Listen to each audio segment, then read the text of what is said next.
as I said, I think I should be getting commission for the amount of time Bob mentions me on my beard. So very good. Ben Hudson, our special guest today. We'll let him have a rest and perhaps read the rest of Bob's article as well whilst we head down to the boys on the boundary. Pete Mercado and Phil Cleary. Phil, take us back to some of the best stories, the blokes that you loved when you played, and maybe some of the best comments as well. Keep it clean.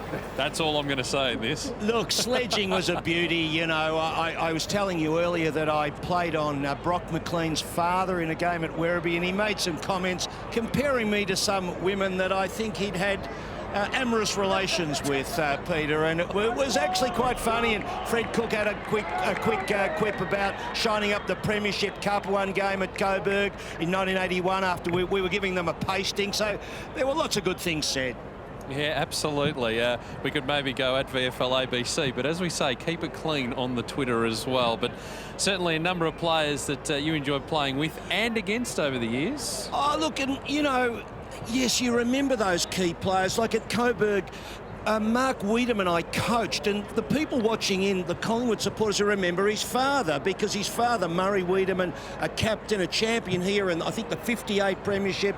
I had Brad Nimmo and the great Ken Ingram. They used to say of me and Ken was your love child, Phil, because I loved him so much. But Ian Rickman used to kick goals against us. I'd have had a spot for Terry Wheeler in the back pocket because he was special. And range, you know, there were just players along the way. Paddy Flaherty. You couldn't go past Fred Cook as well. He was just brilliant. And Bill Swan. Anyway, lots of blokes I remember. I could go on for hours, but we're going to move on. We do. To players of the future, the draft combine lists have been announced, and plenty of representation from the VFL. Now, AFL clubs make the nomination. Could keep it in.